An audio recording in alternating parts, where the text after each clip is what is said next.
उपस्थित धर्म प्रेमी श्रद्धावान जिज्ञासु भाइयों तथा सुशील बहनों, आज रविवार है, छुट्टी का दिन है, लोगों के पास फुर्सत है, इसके लिए लोग अपना घर छोड़कर यहाँ तक पहुँचे हैं। भगवानों, रवि अपनी एक शक्ति रखता है।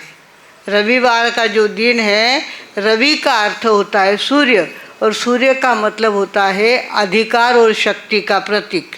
रवि कैसा होता है? अधिकार का प्रतीक है। जैसे वो उदय में आता है, सूर्य उदय में आया कि सारे दुनिया के दीपक फीके पड़ जाते हैं, सारी इलेक्ट्रिसिटी फीकी पड़ जाती है, सारे लाइट जले हुए होते हैं, पर जिनका कोई अस्तित्व महसूस नहीं होता। जब सूर्य की चमक दुनिया में फैल जाती है तो सूर्य का अपना एक अधिकार है, एक ऐसी शक्ति है कि वो फैल गई तो एक बार तो सभी को ऊर्जा से भर देता है।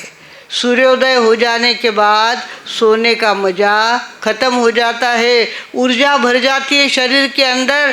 ऐसा मन करता है चलो उठो न कई तरी करो, कुछ तो भी करो, सूर्योदय हो गया है। इस तरह से सूर्य ऊर्जा को देने वाला होता है।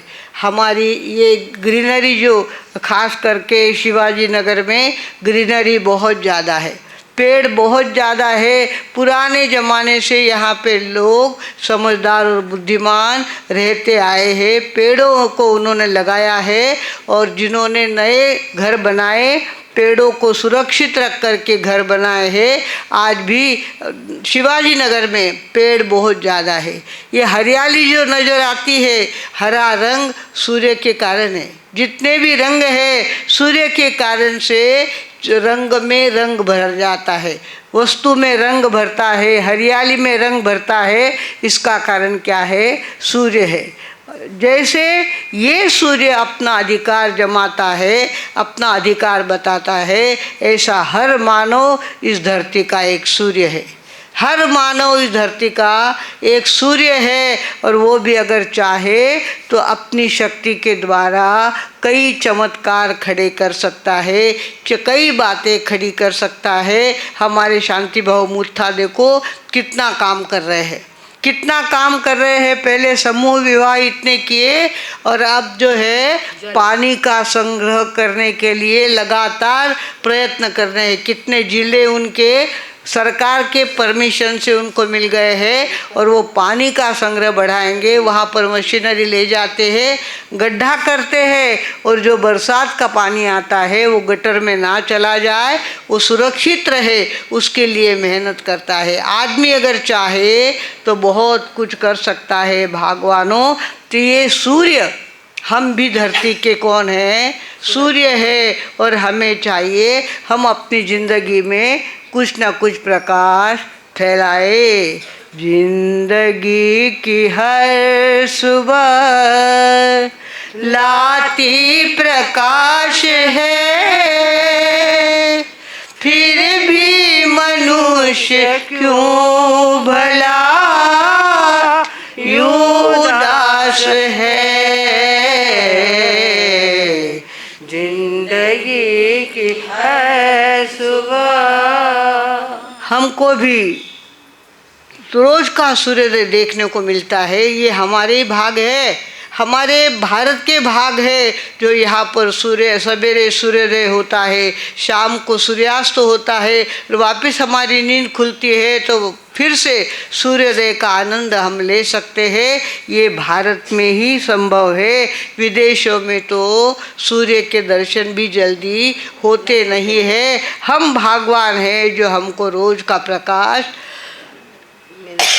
देखने को मिलता है। भगवानों, तो ये सूर्य जो है प्रकाश तो देता ही है, अधिकार अपना दुनिया को दिखाता ही है, और साथ में न जाने कितने चमत्कार खड़े करता है। सभी के अंदर प्रकाश भर करके, ऊर्जा दे करके सभी को काम में लगाता है। सभी को कहता है कुछ करो, कुछ करो, मैं आ गया हूँ। और सूर्य तुम्हें ऊर्जा दे रहा है, तुम्हें कुछ काम करना है। इस तरह से सूर्य के 7 अश्व होते हैं। 7 अश्वों के साथ सूर्य का रथ इस धरती पे आता है। 7 अश्व में पहला अश्व होता है प्रकाश। प्रकाश लेकर के आता है, अपने साथ प्रकाश लेकर के आता है। दूसरी बात सत्कर्म, लोग उल्टे काम भूल जाते हैं और सूर्य के प्रकाश में अच्छे काम करने के लिए तैयार हो जाते हैं। सत्कर्म उसका एक बहुत बड़ा काम होता है। तीसरा काम उसके पास होता है तप, वो खुद तपता है, औरों को भी प्रकाश देता है, पर औरों को प्रकाश देने के लिए खुद तपना पड़ता है, तो वो तपता है। वो तपता है, हम सूर्य के सामने एक नज़र से देख नहीं सकते, इतनी ज़्यादा उसके पास रोशनी होती है। भगवानों, इस तरह से सूर्य जागरण का प्रतीक है, जागता रहता है। आप चाहे सो जाओ, वो तो जागना उसने चालू कर दिया, शाम तक जागता ही रहता है, जागता ही रहता है। उसके पास जागरण का एक अश्व है। तीसरा उनके पास और एक अश्व है अधिकार का। अधिकार उसके पास इतना ज़्यादा होता है कि उसके प्रकाश के सामने सारे प्रकाश फीके पड़ जाते हैं, और उसके बाद वो कभी छुट्टी नहीं लेता। आज सूर्य छुट्टी में तो गयो, इसो केवा के यहाँ पे आप इसो केवा, आज रविवार है, आज छुट्टी रो दिन है, पर माने छुट्टी है, पर सूर्य ने छुट्टी वो कैसा है, सातत्य से जागता रहता है सतत। आज सूर्य ने छुट्टी ली है ऐसा कभी होता नहीं। आसमान में बादल आ जाते हैं बरसात के, तब उसकी छाया कम हो जाती है, वो बात अलग है, किंतु सूर्य अपना उगना भूलता नहीं है। और उसके साथ साथ उसका एक आभा मंडल होता है, आभा मंडल होता है, उसका एक अपना एक प्रकाश होता है। हर व्यक्ति के आजू बाजू में एक आभा मंडल होता है। उसके कारण ध्यान में आता है कि आदमी कैसा है, आदमी कैसा है, उसके आभा मंडल से ध्यान में आता है। कुछ ऐसे गंदे लोग होते हैं जो पास में आके बैठते हैं तो हमको घबराहट होने लगती है। हम नगर में थे और कुछ गलत काम करने वाली औरतों को वहाँ काम पे लगाया था, उनको हमने बुला के लिया। वो थोड़ी देर बैठी तो हमको इतनी घबराहट होने लग गई, हमने कहा हम ज़्यादा देर तुम्हारे साथ नहीं, उनको तो बोला नहीं हमने कहा फिर से आना, अभी आप चले जाओ। इस तरह से हमको बेचैनी होने लग गई। गलत काम वो करने वाली औरतें थी और देखते देखते उनका आभा मंडल हमको प्रभावित करने लग गया, बेचैन करने लग गया। भगवानों, आदमी का भी अपना एक आभा मंडल होता है। एक आदमी होता है पास में बैठता है तो बहुत अच्छा लगता है, और एक औरत ऐसी होती है जो पास में बैठे तो घबराहट होने लग जाती है। भगवानों, इस तरह से सूर्य 7 अश्वों को लेकर के हमारे जिंदगी में रोज उतरता है, रोज आता है और वो कुछ ना कुछ नया काम करके जाता है। हमको लगता है प्रभु रामचंद्र ने वनवास भोगा, किस कारण से भोगा? कैकेयी के कारण। कैकेयी को किसने प्रेरणा दी? मंथरा ने प्रेरणा दी। इस तरह से एक कहानी चल रही है, पर वास्तव में देखा जाए तो बात वास्तविक बहुत अलग ढंग की बात है। बात यह है कि प्रभु रामचंद्र, ये 4 भाई थे और सारे भाई आंगन में खेल रहे थे और उनकी माताओं के बटे हुए बेटे थे। कौशल्या वैसे राम की माँ थी, पर राम का लाड़ कौशल्या नहीं करती थी, कैकेयी करती थी। राम के लाड़ में लक्ष्मण आदि जो दूसरे भाई थे वो कौशल्या उनका लाड़ करती थी, पर कैकेयी खास करके राम की थी। और सारे को भोजन करने के वहाँ उनके घर में बारियाँ चलती थी, आज इसने परोसना है, आज उसने परोसना है, आज उसने ड्यूटी निभानी है, ऐसा काम करते थे। तो कौशल्या उस दिन रसोई में थी और बच्चों को जिमाने का काम कैकेयी के पास था। कैकेयी बच्चों को बुलाने के लिए गई, बच्चे खेल रहे थे आंगन में, कहा बेटा चलो जल्दी रसोई तैयार हो गई है, खाने पे बैठ जाओ। सब चले गए अंदर, खेलते खेलते बहुत भूख लग गई थी सबको, पर राम तो गए नहीं। राम ने कहा मैं नहीं आज खाना खाऊंगा। माँ उनके हक की माँ कौन थी? कैकई थी। उसने कहा मैं आज खाना नहीं खाऊंगा, मैं आज चौके पे नहीं आऊँगा। क्यों? मेरी बात जब तक तुम हाँ नहीं भरती तब तक मैं इसी तरह से रहूँगा। अरे बेटा, तुमसे ज़्यादा मेरे लिए क्या है? तुम जैसा कहो वैसा मैं करने को तैयार हूँ, पर तुम्हें खाना तो खाना ही होगा। बोलो क्या करना है? उसने कहा पहले मुझे वचन दो, मेरे माथे पे हाथ रखो और मुझे शब्द दो, तब मैं मानूंगा।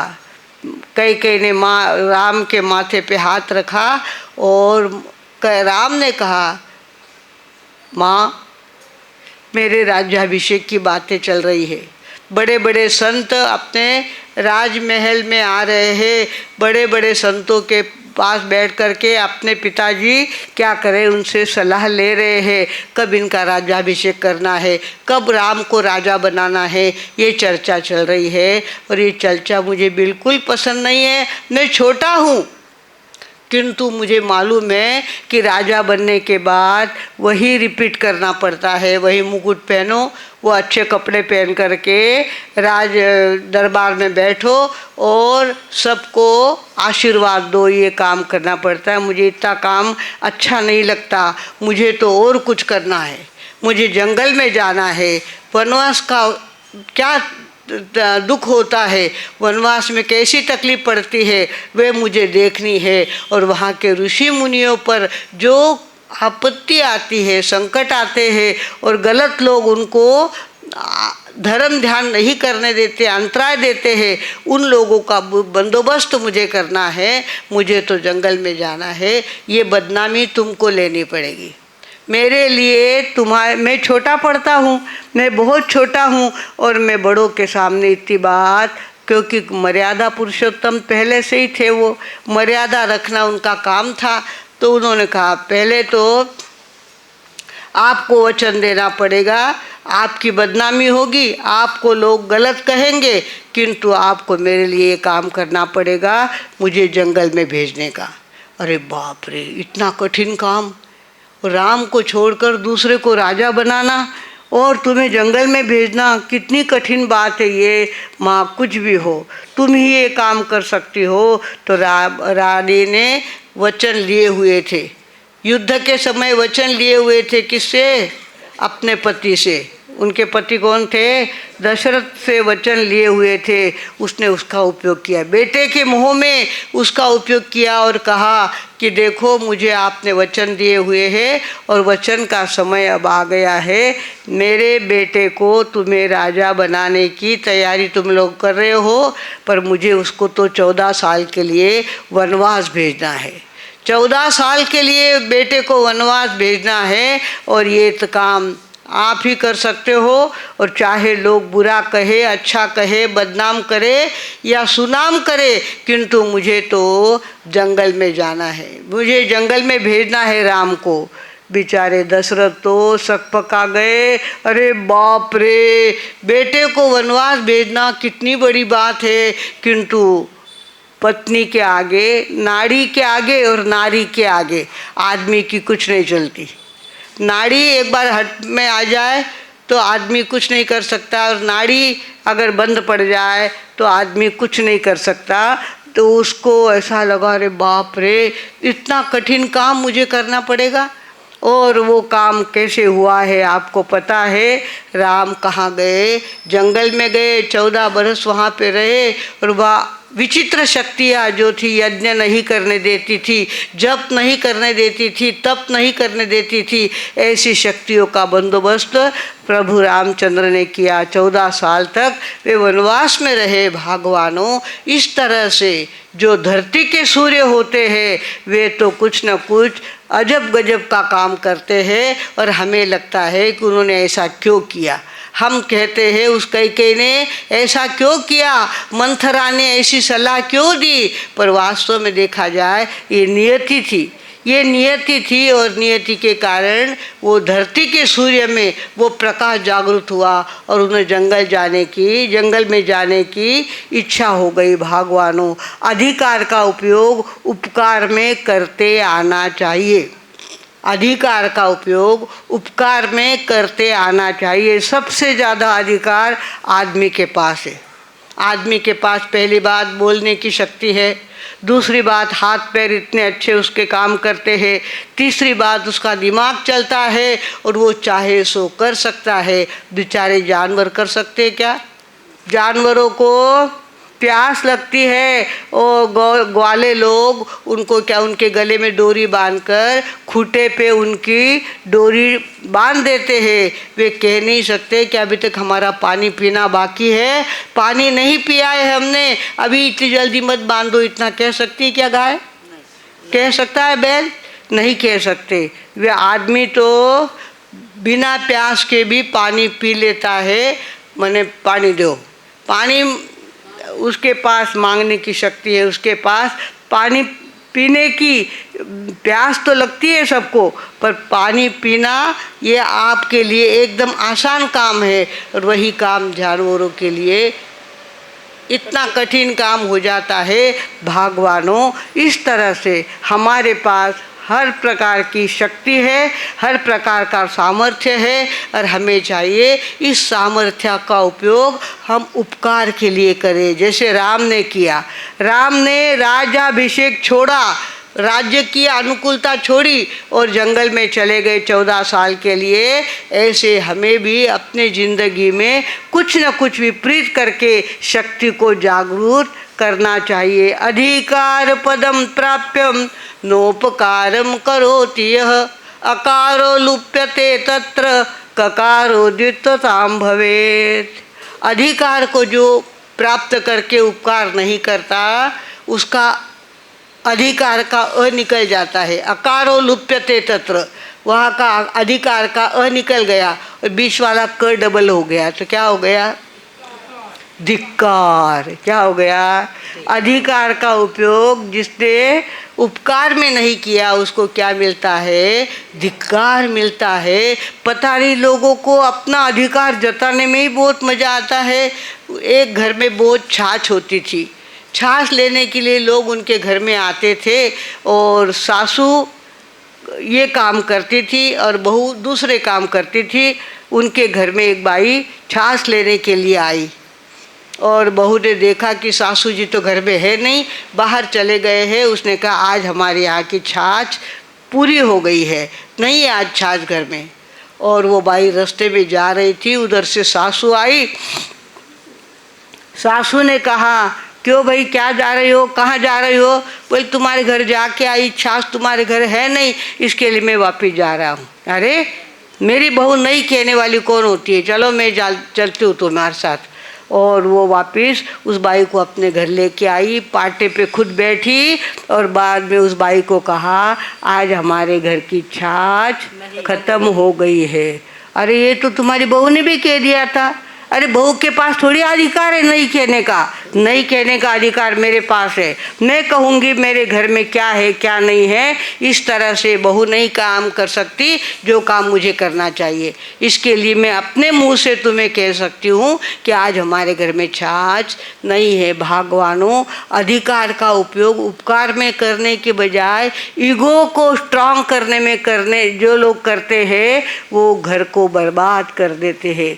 जिनके घर में ईगो स्ट्रांग होता है, ईगो चलाने की आदत हो जाती है, वो घर कभी घरपण उसको प्राप्त नाही होत, घराला घरपण प्राप्त होत नाही। जिथे ईगो मोठा असतो, जिथं मी म्हणजे सगळं काही अशा प्रकारे जिथे विचार असतात त्या ठिकाणी घराला घरपण कभी प्राप्त होत नहीं। भाग्यवानों, हमें चाहिए हम अपने जीवन में अधिकार का उपयोग कैसे करें।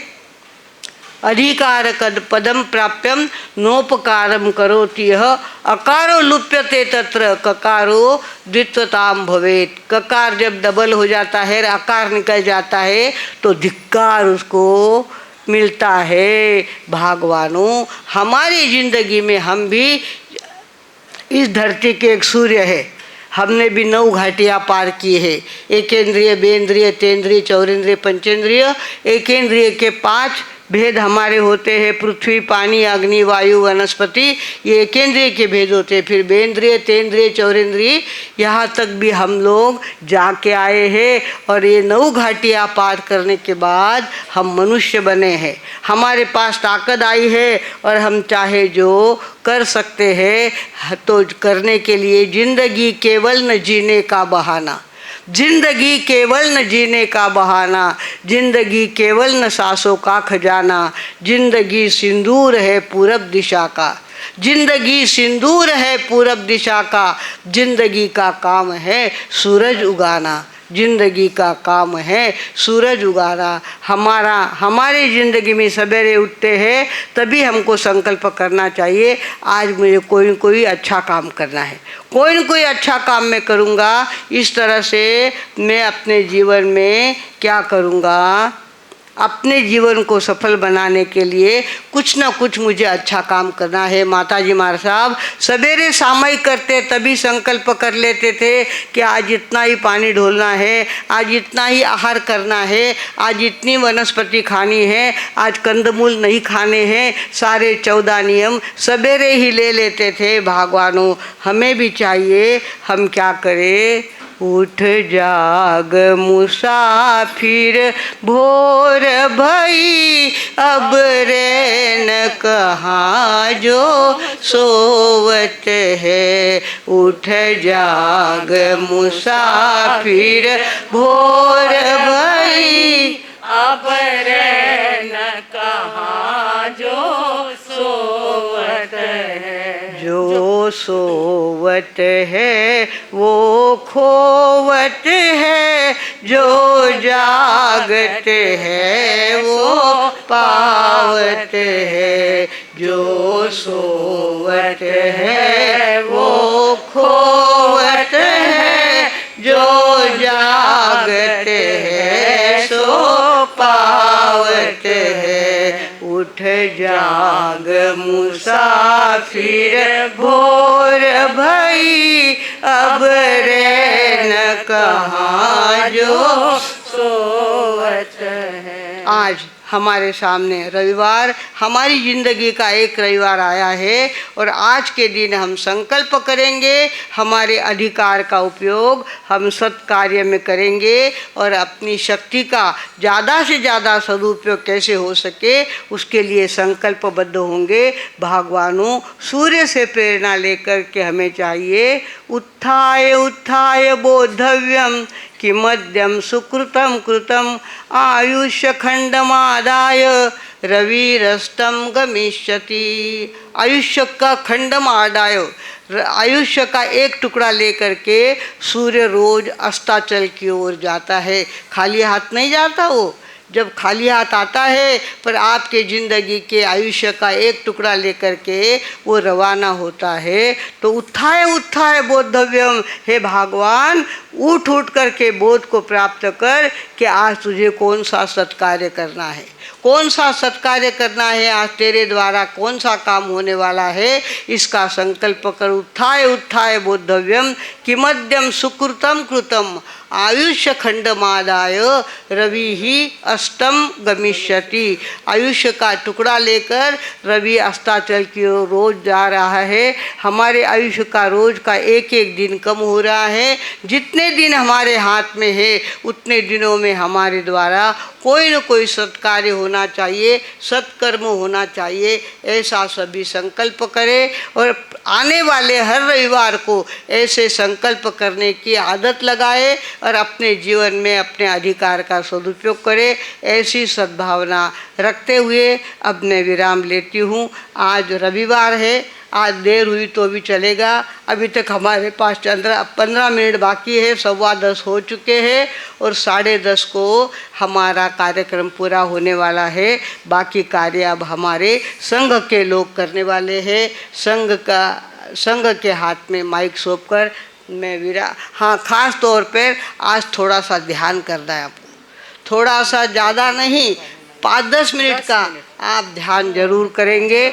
मुझे लगता है पहले ध्यान ही हो जाए, पहले ध्यान की प्रैक्टिस, ध्यान कैसे किया जाता है वो तो ध्यान में आए। मांडी घालून बसणे एवढं तर माहिती आहे आपल्याला, पण त्याच्या पुढे काय करायचं हे महासती तुम्हाला शिकवतील आणि ते ज्याची प्रॅक्टिस आजपासून आपण करणार आहोत. अगोदर ध्यान, त्यानंतर संघाच्या हातात माईक.